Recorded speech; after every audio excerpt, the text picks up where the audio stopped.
el caso Iguala tiene al gobierno de Enrique Peña Nieto hundido en la peor crisis en lo que va del sexenio.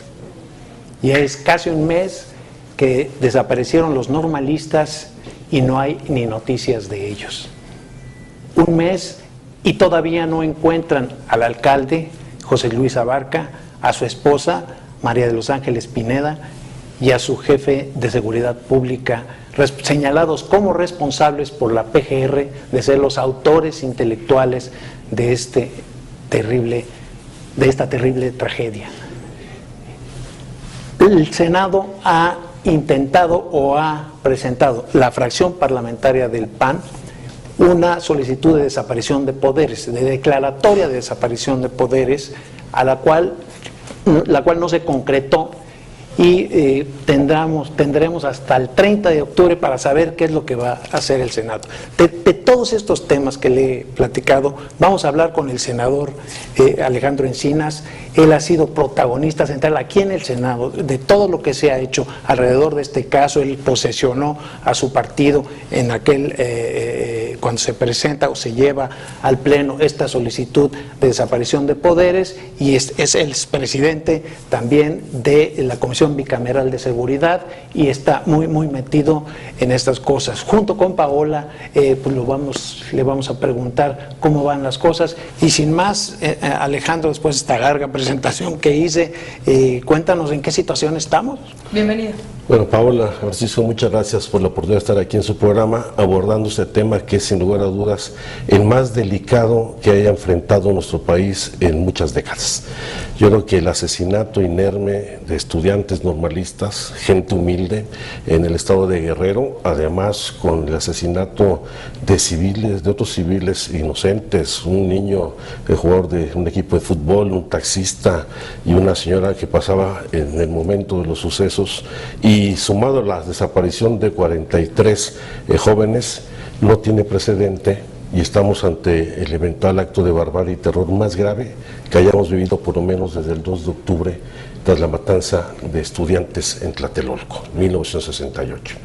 Y esto pues refleja no solamente un problema de ingobernabilidad y de descomposición en distintas áreas de los cuerpos policíacos y órdenes de gobierno del estado de Guerrero, sino refleja un problema mucho más profundo en torno al debilitamiento y descomposición del Estado mexicano. Es el asunto de Iguala, sin lugar a dudas el más grave, son las ejecuciones extrajudiciales de 22 personas en el municipio de Tlatlaya, en el Estado de México, es la presencia de cerca de 25 cadáveres, particularmente mujeres, en el canal del desagüe en el municipio de Catepec, en el Estado de México, el asesinato de 3 jóvenes en el municipio de Ciudad Hidalgo, en Michoacán, porque no le hicieron alto a la señal de la policía municipal, ahora el asesinato de un muchacho que fue al Festival Internacional Cervantino, y así sucesivamente podemos ir prácticamente en cada una de las entidades del país ubicando problemas de inseguridad, pero fundamentalmente de esta colisión de autoridades, cuerpos de seguridad y delincuencia organizada que lamentablemente está operando en el país y que nos han llevado a este acto de barbarie que es la desaparición de 43 muchachos, que a un mes es inaceptable y es imposible no conocer su paradero. Yo agregaría esa larga lista macabra que acabas de mencionar, a estos pobres 30 personas que encuentran en las fosas clandestinas en Iguala, de las que nadie se acuerda. Es como si como no eran los normalistas, ya todo el mundo se olvidó, ya nadie habla de ellos. Incluso pues ahorita en esta lista no los mencionaste. Yo tengo mis reservas sobre si son o no los muchachos los que aparecieron en estas fosas.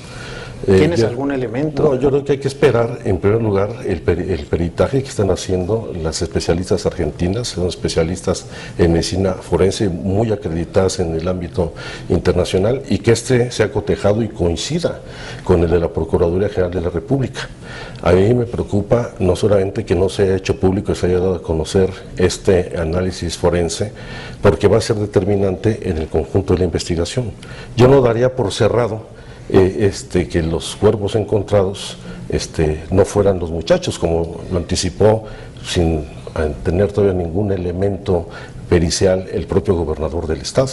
Entonces, yo creo que... Pero la PGR después lo ratificó. Lo ratificó la PGR, pero falta para mí la parte fundamental de la investigación, que se coincida el análisis forense de las especialistas argentinas, en quienes los familiares han depositado su confianza, quienes ellos pidieron su intervención directamente, y que coincidan plenamente los dos análisis. Creo que acabamos de poner el dedo en la llaga, porque ahora que daba su informe Murillo Karam, justamente decía una de las cosas más preocupantes, que era que él no estaba pues tan seguro justamente de esto, de que aquellos jóvenes fueran o no fueran los normalistas, que realmente lo que sucedió es que la Procuraduría de Justicia de Guerrero entregó pues la averiguación previa a la PGR, pero con irregularidades, lo cual yo creo que en un caso tan grave como este, pues sí era prácticamente inaceptable.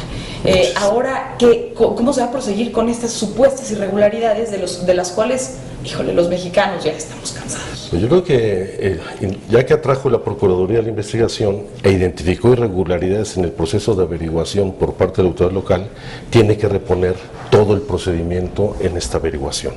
Si hay contradicciones, si hay faltantes, omisiones o datos falseados, no solamente tiene que restablecer el proceso de investigación, sino también deslindar las responsabilidades y conocer si estas irregularidades fueron resultado del dolo o la mala fe, una actitud irresponsable, o por un tipo de omisiones por falta de capacitación de la autoridad local. Ahora, en este tipo de cuestiones, el tiempo es una cuestión clave. Y entiendo que ahora el Senado acaba de aplazar el tema de la discusión de la desaparición de poderes en Guerrero para el 30 de este mes. ¿Ese no sería un grave error? Yo creo que lo es, porque toda dilación o todo proceso donde hay incertidumbre, pues va aumentando la irritación y la inconformidad social. Lo primero que tenemos que lograr es, por supuesto, que aparezcan los 43 muchachos con vida, pero también tener certeza en el desarrollo y los alcances de la investigación. Y posponer, obviamente por el proceso de investigación que tiene que hacer el Senado para conocer si existen o han desaparecido los poderes en Guerrero, pues lleva tiempo. Y yo creo que para evitar esta incertidumbre y esta ambigüedad hay que tomar decisiones claras, firmes y puntuales. La primera es que debe separarse el gobernador de su encargo. Hay una situación de ingobernabilidad en el estado de Guerrero. Todos los días aparecen nuevas fosas, más cadáveres, más muestras de inconformidad que dan cuenta de que el gobernador no es un interlocutor válido con la sociedad guerrerense. Hay quema de palacios municipales, no necesariamente por inconformidad y vandalismo. Yo creo que es preocupante que se quemen archivos que pudieron ser fundamentales dentro del proceso de investigación y que gente encapuchada actúe con toda impunidad sin que ninguna autoridad intervenga, y al mismo tiempo pues una muestra de inconformidad y de irritación social en Guerrero, en el país y a nivel internacional, que no merece que el gobierno mexicano, que las instituciones federales y locales tengan dudas o ambigüedad. El gobernador tiene que separarse, pero también la autoridad tiene que darnos respuestas puntuales. Claro. Planteo 5 preguntas, lo voy a hacer en el pleno. La primera es: ¿dónde están los muchachos? ¿Y por qué después de 4 semanas de que fueron desaparecidos no se han presentado? Y junto con ellos, ¿por qué no se ha presentado el análisis de las especialistas en medicina forense de Argentina para cotejarlo con los resultados de la Procuraduría, para tener certeza clara de la identidad de los cuerpos que se encontraron en las primeras fosas? Segunda pregunta que nos tienen que responder: ¿por qué pudo evadirse el presidente municipal, ahora con licencia y prófugo de la justicia de Iguala, y su esposa? Sí, desde el primer momento había indicios de sus vínculos con el crimen organizado y su presunta responsabilidad en los hechos. Este señor fue al Palacio Municipal, pidió licencia, se evadió. ¿Y qué fue lo que facilitó o propició esa evasión? Una tercera: ¿con quién se reunió en esos días posteriores a los hechos el presidente municipal en Guerrero, en Morelos y en el Distrito Federal? Porque hay pruebas que apuntan a que estuvo diversas reuniones y nos los deben aclarar. Una cuarta pregunta, por ejemplo: ¿cuál es el avance de las investigaciones respecto a los homicidios de Justino Salgado que fue primer síndico, casi nadie lo ha mencionado. Yo lo mencioné en la Sí, columna. en la columna tú lo señalaste, pero lo han desestimado como si fuera un asunto ajeno a este problema cuando era el primer síndico de este ayuntamiento y tuvo diferencias con el presidente municipal y acusaciones mutuas de estar involucrados en actividades ilícitas y prácticamente se dio el carpetazo y no se atendió, como también el caso de uno de los dirigentes sociales ahí en Iguala, cuya esposa forma parte del ayuntamiento, es regidora de Hernández Cardona, en donde ya se reconoce que el presidente municipal fue autor intelectual y material de su homicidio. ¿Cuál es el estado que guardan esas investigaciones? Y una que para mí es fundamental, más cuando ahora la Procuraduría General de la República, la Gendarmería Nacional, el Ejército Mexicano y la Armada han desarmado la policía de 16 municipios más, 15 del estado de Guerrero y el de Iztapan de la Sal, en donde se señala que las autoridades de esos municipios, particularmente las de las policías municipales, tienen vínculos con la delincuencia organizada. Y allá hay ayuntamientos gobernados por el PAN, por el PRD y por el PRI. Y bueno, ¿cuál es el nivel de penetración de la delincuencia organizada en los partidos políticos? Y en este caso específico, como el expresidente municipal de Iguala no solamente se mantuvo impunemente, conociéndose los vínculos con la delincuencia organizada y su presunta comisión del homicidio de Hernández Cardona en el gobierno, pero además en el PRD se le abrió un espacio para participar en la dirección del partido. La esposa participó como candidata y resultó electa consejera estatal del PRD en Guerrero.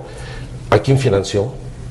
¿Qué dirigentes pudieron haber recibido financiamiento del dinero proveniente de actividades ilícitas? ¿Se financió una campaña constitucional o una campaña interna con esos recursos? Yo creo que en el PRD no puede haber ninguna ambigüedad. Hay que conocer el nivel de penetración que tuvo esta persona y este grupo delictivo en la estructura del PRD y qué nexos tuvo con dirigentes, representantes populares o cualquier otra persona dentro del propio partido. Alejandro, pues el gobernador se tambalea, la irritación crece y crece, lo vimos en la manifestación del pasado miércoles en la Ciudad de México, impresionante, hace mucho tiempo que no se veía tanta gente en la calle, muchos jóvenes con esa misma demanda, vivos se los llevaron, vivos los queremos.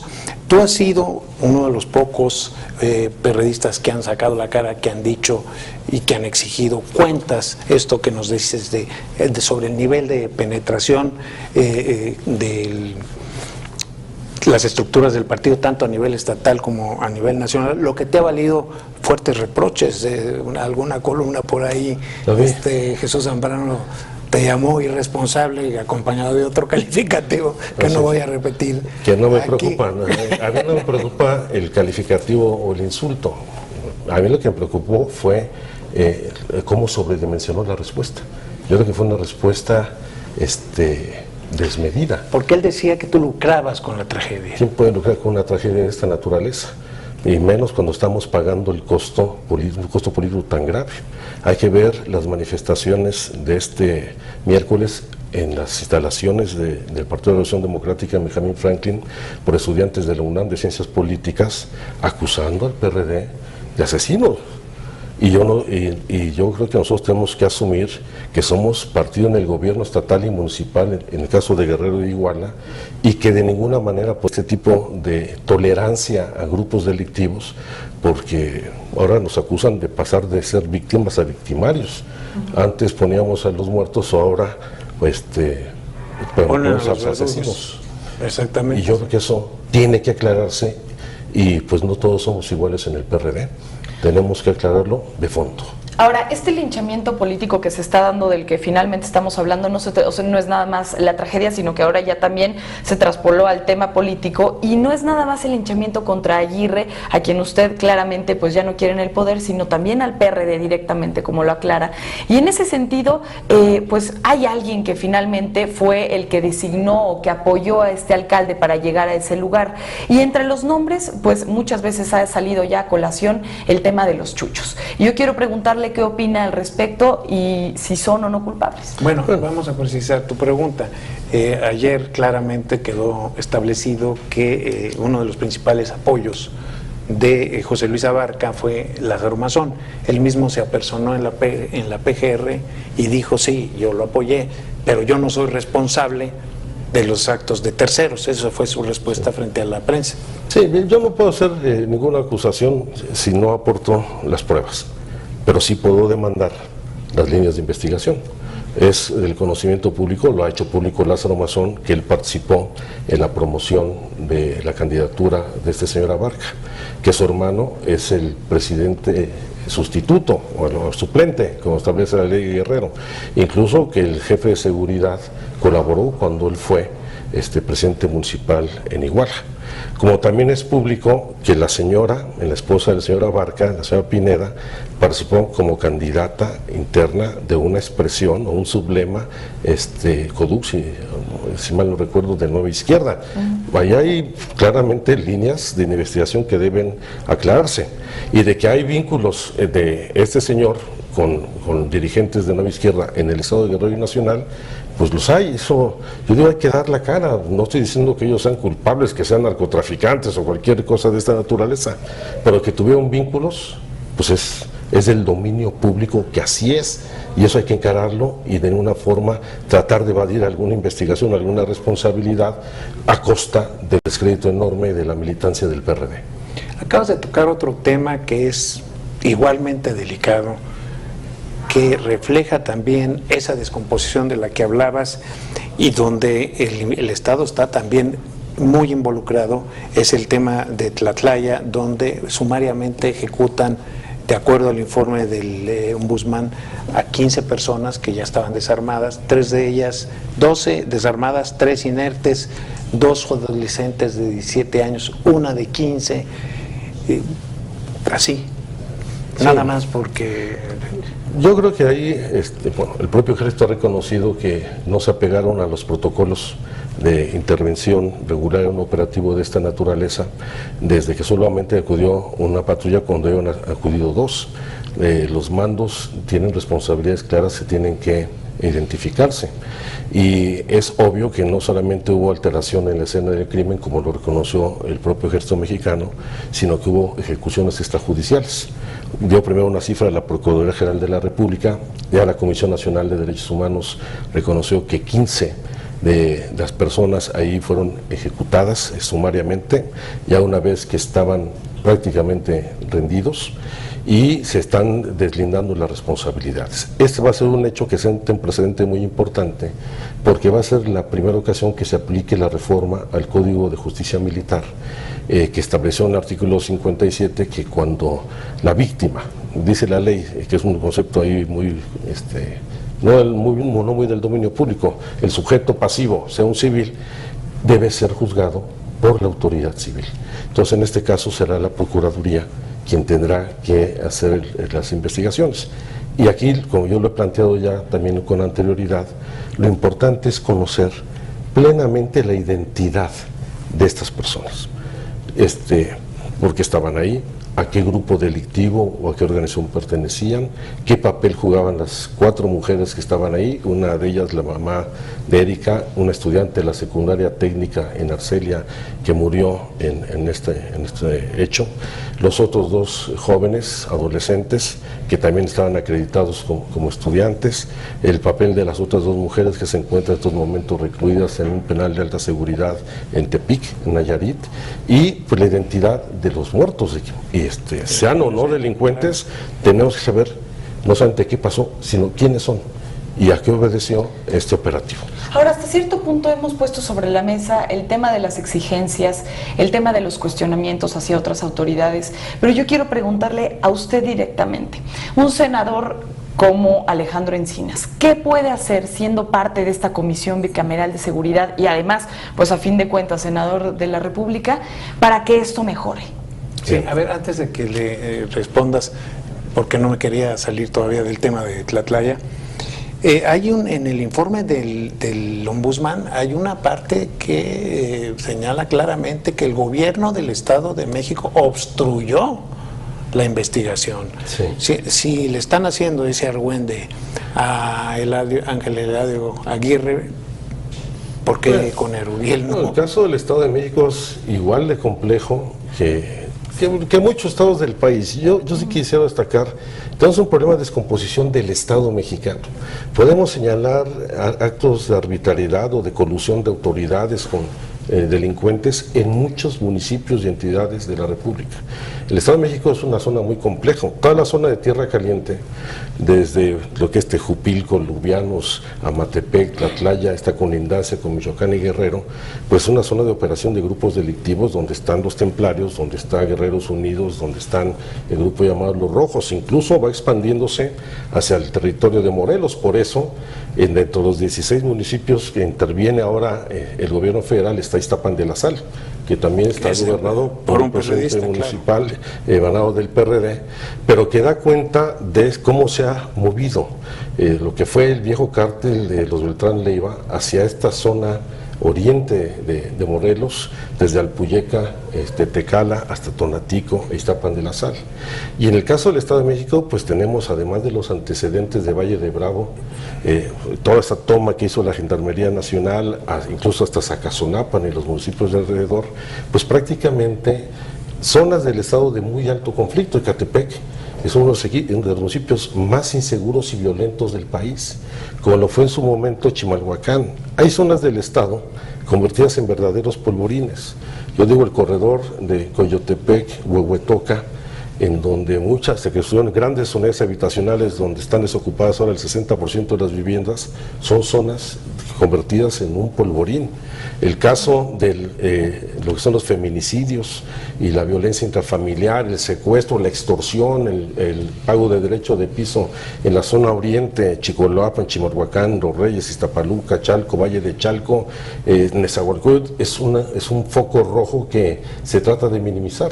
Entonces yo creo que, por eso digo, tenemos que entender que ese es un problema del Estado mexicano o de la inexistencia del Estado.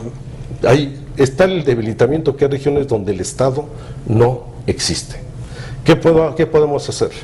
Nuestra responsabilidad en la Comisión Bicameral, en este caso, es una labor de fiscalización, digamos, de control parlamentario de los trabajos que está llevando adelante el gobierno federal en las investigaciones. Y ahí no solamente tendremos que garantizar que las investigaciones se apeguen pues no solamente a la verdad, sino que se hagan con profesionalidad y no se oculte información, sino también podemos sugerir líneas de investigación. Yo lo he hecho públicamente, incluso antes de asumir la presidencia de la Comisión Bicameral de Seguridad Nacional. Fijé mi posición porque después estoy impedido para hacer públicos los contenidos de la reunión, pero lo fijé desde un principio y dije: 5 líneas de investigación. Primera, presentar a los muchachos con vida.